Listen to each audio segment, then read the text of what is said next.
বাংলাদেশ যাদেরকে আমরা সবাই বলে সংখ্যালঘু সনাতনী আন্দোলনে অংশ, তাদের উপরে একটা নির্যাতন, নিপীড়ন, ভাঙচুর, বিভিন্ন মন্দিরে হামলা আমরা দেখেছি। বিভিন্ন জায়গায় ঘর বাড়িতে আগুন দিয়ে দেওয়া হয়েছে, জায়গা জমি দখল করা হয়েছে, মারধর সহ এই দেশ ত্যাগ করার জন্য বিভিন্ন হুমকি দাবি দিচ্ছে। আমরা বলতে চাই, আমরা সনাতনীরা দেশের ভূমিপুত্র, আমরা এই দেশকে ভালোবাসি। সকল নির্যাতন নিপীড়নের পরেও আমরা কখনো এই দেশ ত্যাগ করার কথা ভাবি না। আমরা আমাদের জন্মভূমিকে ভালোবাসি। আজকে ভ্রমণ, দুঃখ, ভয়ানক মন নিয়ে এখানে আমরা একত্রিত হয়েছি।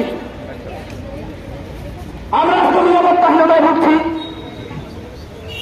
আজকে আমরা রাস্তায় চলাচল করতে নিরাপদ বোধ করি না এবং অনেকেই মানসিকতা নিয়ে নিয়েছে দেশ ত্যাগ করবে। আমি তাদেরকে বলতে চাই, যদি মৃত্যু হয় এই বাংলার মাটিতেই মরবো, দেশ ত্যাগ করবো না। এদেশে বাংলাদেশি যদি মরতেই হয় এই বাংলাদেশেই মরবো, কিন্তু দেশ ত্যাগ করার কথা চিন্তা করবো না।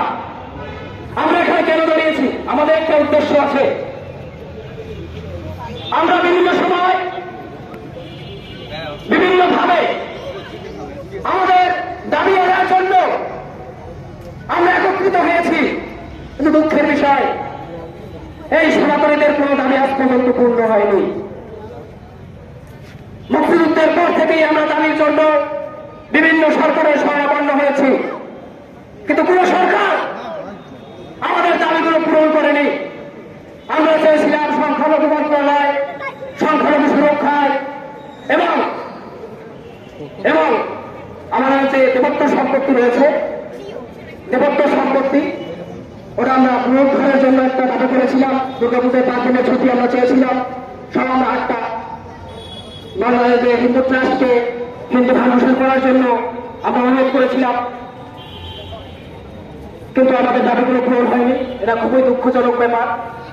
আজকে আমাদের দাবি আদায়ের জন্য রাজপথে নামতে হচ্ছে। আজকে আমাদের নিজেদের কাছে নিজেদেরকে অসহায় মনে হয়। যেখানে স্বাধীন বাংলাদেশে, যেখানে সাম্প্রদায়িকতার কোনো জায়গা নেই, অসাম্প্রদায়িক চেতনা আমরা লালন করি, সেই অসাম্প্রদায়িক দেশে দাবি আদায়ের জন্য আজকে মা বোনরা রাস্তায় নেমে আসতে হয়, আমার ভাইয়েরা রাস্তায় নেমে আসতে হয়। নিরাপত্তার জন্য আমাদের বিভিন্ন জায়গায় দ্বারপ্রান্ত হতে হয়। কেউ এখানে খুশিতে আসেনি, সবাই মনে কষ্ট আছে, দুঃখ আছে, সবাই চাচ্ছে আমাদের দাবিগুলো পূরণ হোক।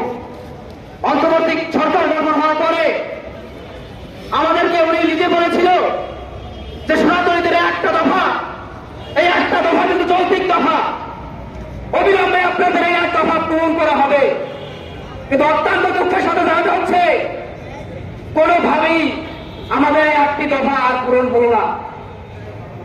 আমাদেরকে বিভিন্ন দালালের ট্যাগ লাগিয়ে দেওয়া হচ্ছে, বিভিন্ন ইন্ধনে আমরা প্রোগ্রামগুলো করছি, এমন ট্যাগ লাগানো হচ্ছে, কিন্তু আমরা আসলে কোনো দালাল বা কোনো সংগঠনের অনুপ বিষয়ে আমরা প্রোগ্রামগুলো করছি না। আমরা আমাদের ন্যায্য দাবির জন্য মাঠে নেমেছি। আমি অন্তর্বর্তীকালীন সরকারের কাছে অনুরোধ জানাবো, আমাদের এই একটি দফা আপনি পুনর্বিবেচনা করে অতি সত্বর মেনে নেন। কারণ সনাতনীরা কখনো অযৌক্তিক কোনো কিছু করে না, অযৌক্তিক কোনো কিছুর সাথে সম্পৃক্ত হয় না। আপনাদের কাছে অনুরোধ থাকবে, আমাদের যে সকল নিরাপত্তাহীনতায় ভুগছি, আপনারা সঠিক নিরাপত্তা আমাদের প্রদান করবেন। আমরা এই বাংলাদেশকে ত্যাগ করতে চাই না, আমরা এই বাংলাদেশকে ভালোবাসি। এই বাংলাদেশের মানুষ প্রত্যেকটা কাজে সম্পৃক্ত থেকে বাংলাদেশকে উন্নয়নের দিকে অগ্রসর করছে। তো বলতে চাই, আমাদের 8টি দফা রয়েছে। এই 8 দফা আপনি পুনর্বিবেচনা করে আপনার কথা দিয়েছিলেন আপনি 8টি দফা পূরণ করবেন, কিন্তু আপনি আপনার কথা রাখেননি। আপনাকে আমরা সম্মান করি, শ্রদ্ধা করি। আপনার প্রতি অনুরোধ থাকবে, আপনি অতি সত্বর আমাদের এই দফাগুলো মেনে নেবেন, নয়তো সনাতনী সমাজ আর বসে থাকবে না। সনাতনী সমাজ তাদের অধিকার আদায়ের জন্য থেকে কঠোর মানববন্ধন আন্দোলন তারা করবে, প্রয়োজনে গণ অনশন করবে। যদি মরতে হয় গণ অনশন করে বাংলার মাটিতেই মরতে চাই, কিন্তু আমাদের 8টি দফা আমরা পূরণ করতে চাই।